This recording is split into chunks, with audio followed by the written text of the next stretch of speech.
Todos na diferença, com impressões digitais coloridas ao fundo.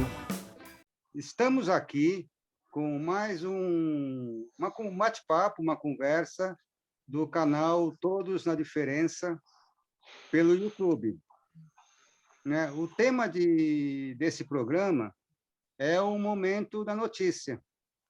Nós sabemos que, em primeiro lugar, que já deve ter melhorado bastante, mas no final da década passada, década de 90, quando o Tiago nasceu, os médicos ainda não sabiam como contar a notícia.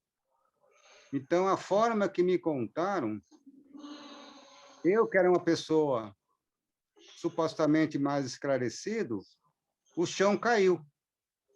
Daí eu fiquei imaginando como que é para a grande maioria dos pais, né, que tem todo o estigma do que é deficiência, do que é síndrome de Down, no nosso caso aqui. E eu estou aqui com Sérgio Carvalho, que é de Juiz de Fora, tem uma ONG, Instituto Down, me corrija se o nome estiver errado, e com a Cristiane Lazarotto, que é professora universitária, ambos pais de crianças, adolescentes com a síndrome de Down. Então, a ideia hoje é nós conversarmos sobre como é que foi a notícia para vocês, como é que vocês lidaram com a notícia, e para vocês falarem um pouco também sobre a experiência que vocês têm com outros pais. No caso do Sérgio, por exemplo, na ONG dele. Então, Sérgio e Cristiane, contem um pouco para nós como é que foi o momento da notícia, quando vocês ficaram sabendo. Falem um pouco de vocês também, sobre a sua história, sobre seus filhos, o nome deles, tudo. Quem poderia começar? Vamos começar pelas mulheres? Então, a Cristiane poderia começar. Ai. Olá a todas e todos, eu sou a Cristiane e eu vou me descrever. Eu sou uma mulher sem deficiência, branca, eu tenho cabelos escuros e nesse momento eles estão presos em um coque. Eu estou sentada à frente do computador com uma echarpe à volta dos meus ombros. Essa echarpe tem detalhes em cinza e branco e preto. Ao fundo tem uma estante com alguns nichos. Nesses nichos tem livros e porta-retratos. E na lateral da tela tem uma janela. Obrigada pela gentileza dos dois, né? Então, eu também queria agradecer ao convite do Guga, né? Fiquei bem feliz de poder estar aqui participando desse momento, né? E feliz de poder conhecer o Sérgio e poder contar um pouquinho, né, da nossa história. Eu gosto muito de falar da nossa história, porque sei lá, acho que todo mundo gosta de falar dos seus filhos, né? Quem que não gosta de ficar falando dos seus filhos, né? E que se de alguma forma a nossa história puder inspirar outras famílias, eu acho que isso é sempre bacana, né? Não porque seja uma história inspiradora, não é nesse sentido, né? Mas no sentido de mostrar de que todo mundo passa mais ou menos pelas mesmas experiências, pelas mesmas emoções, né? E que ao final dá tudo certo, né? Dá tudo certo. Então, a minha experiência, assim, ela é bastante particular, né? Claro, como todas, né? Mas a minha tem uma questão que eu sempre digo que torna essa história mais especial do que ela já é, porque, bom, eu tenho dois filhos, né, para conversar. Eu tenho o Bruno e tenho o Luigi, né? O Bruno tá com 8 anos, o Luigi tem 5. O Luigi nasceu com síndrome de Down, né? Só que o Luigi ele foi produzido no Brasil, ele é made in Brasil, né? Mas eu só descobri que eu estava grávida dele quando eu cheguei em Lisboa, num período em que eu fui para o exterior fazer um pós-doutorado. E passado 2 semanas que eu estava lá, eu comecei a ter uns sintomas estranhos. 2 semanas não, acho que na primeira semana que eu estava lá, eu comecei a ter uns sintomas estranhos, muito sono, muito sono. E aí o meu primeiro diagnóstico foi fuso horário, que eu estava me adaptando ao fuso horário. E aí eu brinco que 9 meses depois o fuso horário nasceu. Então eu descobri a gravidez em Lisboa, e aí, consequentemente, eu passei por toda essa questão, né, da descoberta do diagnóstico e do nascimento do Luigi em outro país, né? Então, claro que é uma experiência que acaba sendo atravessada por questões culturais desse país, né? E até por questões legais desse país, que é diferente do Brasil, né? Então, bom, o que que acontece lá, né? Que assim que acaba tornando essa experiência muito peculiar para mim, brasileira, né? Quando então eu descobri, né? Fiz o primeiro teste de farmácia, descobri que estava grávida. Eu morava muito perto da universidade onde eu fazia o meu pós-doutorado, que era a Universidade de Lisboa, né? Então eu imediatamente já fui encaminhada ao hospital universitário, né? Para fazer o meu acompanhamento pré-natal no hospital, né? Eu tinha uma condição de saúde prévia que já me colocava, né, como sendo do público-alvo, né, do hospital universitário. E já na primeira consulta, eu estava com 10 semanas de gestação, me chamou a atenção que a residente de obstetrícia que me atendeu, ela começou a me falar de um protocolo que eles seguiam, que era um protocolo europeu, né, que tinha sido pensado por uma universidade inglesa, que eu não me lembro agora qual era, se era a Universidade de Oxford, não lembro bem agora qual era, e começou a me explicar desse protocolo, né, e eu tava assim, aquela coisa 10 meses de gestação, aquela coisa, né, de, quero saber se o bebê tá bem, né, não prestei muita atenção nesse tal protocolo que ela tanto falava, e ela só falava desse protocolo. E aí ela dizia, bom, então como tu tá de 10 semanas, então eu vou te encaminhar para fazer um exame no laboratório, né, e depois esse exame ele é interpretado por um algoritmo, né, e me explicou, eu sei que eu fui fazer o tal do exame do laboratório. Fiz o exame, aí, ao mesmo tempo, ela já me prescreveu para fazer aquele primeiro ultrassom, que é feito ali no momento inicial, né, do início da gestação, aquele ultrassom das 12 semanas, porque eu estava pertinho, né, e as coisas foram se encaminhando ali, né. Bom, eu sei que fui fazer o ultrassom, né, também dentro do hospital universitário, tinha uma turma de estudantes de medicina que iam acompanhar o meu ultrassom, né, entrei na sala, a médica me pediu se eu tinha algum problema, né, dos estudantes participar, eu falei que não, que eu era professora e que eu achava ótimo de, né, estar sendo parte da aula daqueles estudantes, né, e aí o ultrassom correu, tudo tranquilo, né, quando terminou o exame, ela pediu para os estudantes retirar que ela queria conversar só com os pais, mas já num tom, já assim, meio fúnebre, assim, né, mas eu tinha escutado o coração do Luigi bater, né? Tinha visto ele lá no ultrassom, né? Eu achei estranho o tom dela, mas eu pensei, aqui em Portugal eles são mais, né, formais, assim, de repente é por isso, né? Pensei comigo.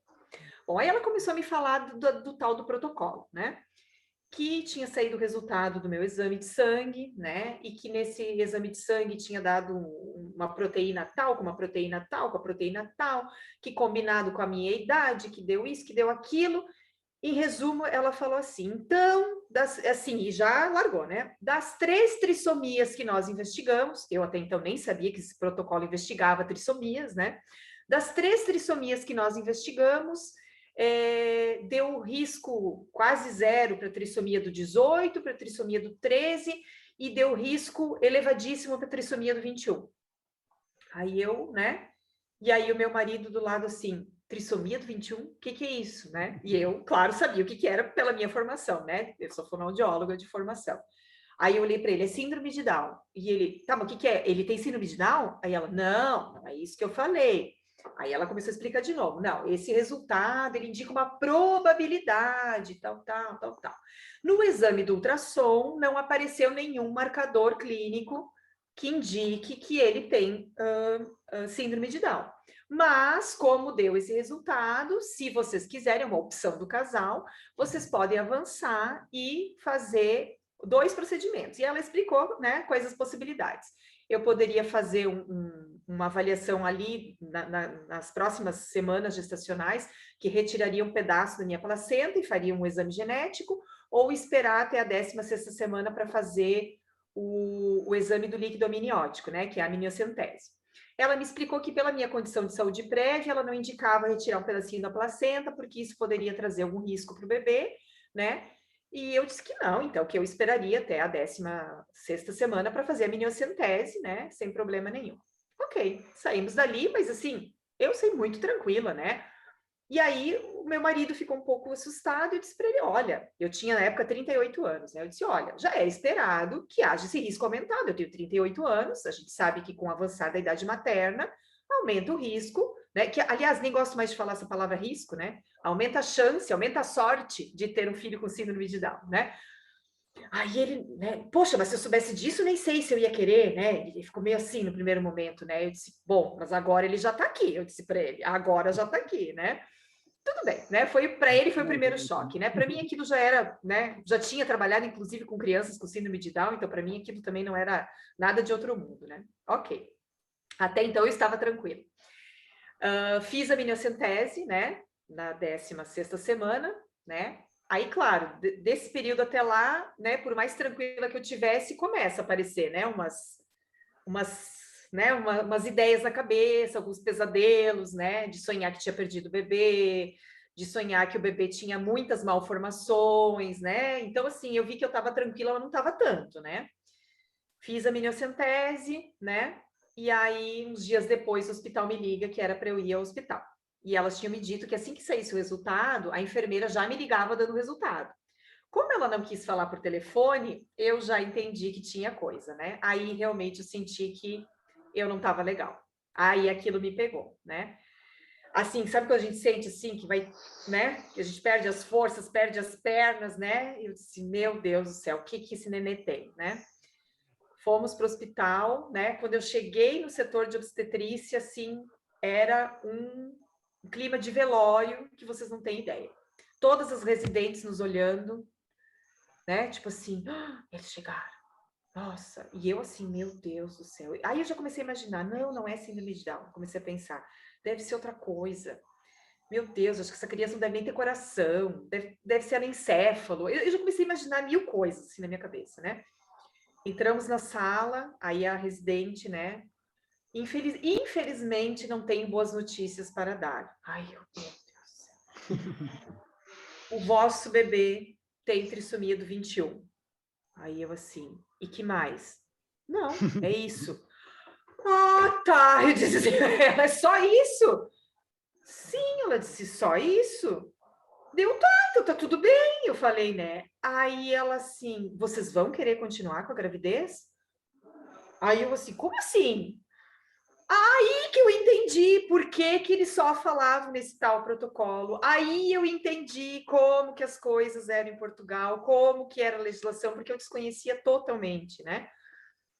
E aí ela começou a nos explicar, né, que 95% das famílias que passavam por aquilo que eu estava passando, naquele momento decidiam interromper a gestação. E naquele momento a mãe já era direcionada para o centro cirúrgico, né? Centro cirúrgico não, para a sala de partos, né? E já era induzida ao parto e a mãe dava luz, né, àquele embrião, aquele feto, né, dependendo da idade gestacional, e interrompia a gravidez, né? Então, claro que existia um clima de velório, né? Porque se 95% das famílias optavam por isso, iria sim acontecer o fim de uma vida ali, né? Então, aí eu comecei a entender, né? E eu disse para ela, mas para mim isso nunca esteve em jogo, né? Eu quis avançar com o diagnóstico porque, bom, se é para nascer com essa condição, eu quero saber o quanto antes, que é para preparar o terreno, né? Vamos lá, preparar minha cabeça, preparar a cabeça dos meus familiares, do meu marido, do meu outro filho, né? Me preparar psicologicamente, né? As condições materiais que a gente vai precisar, tudo mais, mas jamais avancei com o diagnóstico para interromper a gestação, né? E dali para frente, realmente, assim, eu não vou dizer que foi as mil maravilhas, eu não vou dizer que foi tudo fácil, eu passei por momentos, assim, de negação, eu passei por momentos de pensar assim, não, tá tudo bem, né, é um filho como qualquer outro, né, depois passei por momentos assim, não é um filho como qualquer outro, ele vai nascer com uma condição diferente, né, mas eu digo que eu tive a sorte de saber durante a gravidez, então eu defendo assim até o último fio de cabelo que toda mulher tem esse direito de ter diagnóstico pré-natal, né? Não para interromper a gestação, embora eu também defenda que sim, se ela quiser, se ela entender, claro que no Brasil isso é ilegal, né? Mas se eu morasse em Portugal, eu jamais condenaria uma mãe que fizesse isso. Eu não faria, né? Mas eu jamais condenaria, né? Mas eu defendo que esse diagnóstico seja possível, e aí se a gente trouxer para a realidade brasileira, porque é tão mais fácil a gente ter o bebê nos braços, já sabendo, do que ter essa notícia no momento tão delicado que é o momento do puerpério, né? Já é um momento difícil pela questão hormonal, pela privação do sono, pela adaptação a esse bebê que vem sem manual nenhum, né? E se com tudo isso a gente ainda tem que lidar com o diagnóstico, que normalmente não é dado da melhor forma, sem a menor sensibilidade, eu acho que isso só torna as coisas mais difíceis. Então, para mim, foi tão lindo o nascimento do Luigi, foi tão tranquilo. O hospital sabia que ele ia nascer com síndrome de Down. Eu tive que fazer uma cesariana de urgência por um problema meu, não tinha nada a ver com a síndrome de Down. A minha placenta, realmente, às 36 semanas, ela parou de nutrir o Luigi, então foi uma cesariana de emergência, né? Mas a UTI neonatal já estava pronta, porque sabia que ia nascer uma criança com trissomia do 21, né? A equipe toda de médicos sabia. Quando ele nasceu e ele não precisou de respirador, foi uma festa naquele centro cirúrgico. Então, não foi pesado o nascimento dele, foi uma festa, né? E eu acho que só é pesado pela maneira como as pessoas lidam com isso, porque, assim, garantia de que a gente vai ter um filho que nunca vai experienciar uma situação de deficiência, que nunca vai experienciar uma situação de doença, a gente não tem, essa garantia não existe. Seja por uma questão genética, seja por uma questão ambiental, seja por uma questão acidental. Então, é uma ilusão a gente achar que se a gente teve um bebê que nasce sem diagnóstico nenhum, ele nunca vai poder um dia vir a experienciar uma situação dessa. Assim como nós, hoje nós estamos aqui, eu imagino que nenhum de nós aqui tenhamos uma condição de deficiência, né? Pelo menos não que eu saiba, né? Mas a gente daqui a um tempo pode passar a ser uma pessoa com deficiência e tá tudo bem, né? Então eu acho que é importante assim a informação, né? E a maneira de lidar com a situação tem que ser mais leve, não pode ser nesse tom pesado, tem que ser dado com muita orientação, né? E lá em Portugal, o que eu via muito, depois eu me envolvi muito com associações, né, ligadas a pessoas com trissomia do 21, o que eu via muito era uma luta para que os profissionais médicos informassem as famílias dos lados, dos aspectos positivos de ter uma pessoa com trissomia do 21 na família, para que, de repente, 95% pudesse rever o seu posicionamento, porque uma coisa é você dizer assim, o seu filho tem trissomia com 21, ele vai ser dependente de você a vida toda, ele vai nascer com deficiência intelectual, que é outro absurdo, porque ninguém nasce com deficiência intelectual, né? Deficiência intelectual é uma construção sócio-histórica, né? Então, se eu digo, ele vai ser dependente de você, ele vai nascer com deficiência intelectual, ele vai ter dificuldade para estudar, ele pode nascer com cardiopatia. Pô, realmente, né? É só problema, então é mais fácil, né? Cortar o mal pela raiz, vamos dizer assim, né? Embora sim, seja super cruel pensar dessa forma, né? Agora, se essas famílias puderem também saber do lado positivo de ter um filho com trissomia do 21, que tem, todas as famílias que têm filhos com trissomia do 21 podem falar desse lado positivo, será que não diminuiria também o percentual de famílias que optam por interromper a gestação nesses países onde isso é permitido, né? Então, Cristiane, essa forma de dar a notícia, no meu caso, a gente foi com o Tiago para casa, sem saber o diagnóstico oficial, voltamos no hospital, acho que uma semana depois, e aí foi muito curioso também, porque chegamos numa porta, tinha 2 médicos, um que acompanhou o Tiago o tempo todo, né? E o outro que nunca tinha nos visto. O médico que acompanhou o Tiago cochichou no ouvido do que não tinha acompanhado, e o que não tinha acompanhado levantou-se, foi em nossa direção e falou que o diagnóstico era positivo, que o Tiago tinha síndrome de Down. E aí, lógico que na hora a Regina ficou nervosa, tal, aí eles ofereceram uma água, tal, e aí, não queremos água, queremos ir embora daqui, porque a forma que foi dada, a frieza e a falta de perspicácia do que acompanhou, ele teve muita dificuldade, ele não conseguiu, ele teve que cochichar no ouvido do outro, para o outro vir dar notícia para nós, né? E Quer aí, dizer, é logo uma depois, coisa tão horrível, que ele não conseguiu nem pronunciar. Isso é horrível, né? É muito. Essa informação subliminar que chega junto é o que acaba com a família, né? Nós ficamos nervosos não pela notícia, porque durante a semana, com a possibilidade, tanto para mim, né, que eu já havia me perguntado, né, o que você vai fazer com tudo que você estudou da filosofia da diferença. E a minha companheira, Regina, ela trabalhava na PAI, de São Paulo. Então, já tinha contatos assim direto com pessoas com síndrome de Down. Então, para nós, não foi uma notícia, foi tranquilo, né, para nós, né? E aí eu perguntaria para o Sérgio, como é que foi para ele, e pela experiência que você tem também com os outros pais, como é que você vivenciou essa questão com você e com outros pais, da rejeição, da não aceitação, da superproteção, e a gente sabe que tem muitos pais que passam uma vida inteira sem romper com uma dessas fases, né? A superproteção, acredito eu, não sei que vocês pensam sobre isso, é até pior do que a própria exclusão, a rejeição, porque a rejeição, uma hora a pessoa reage. A superproteção, você transforma o outro, que está sendo superprotegido, em uma pessoa impotente. Agradecimentos, Cristiane Lazarotto, Sérgio Carvalho.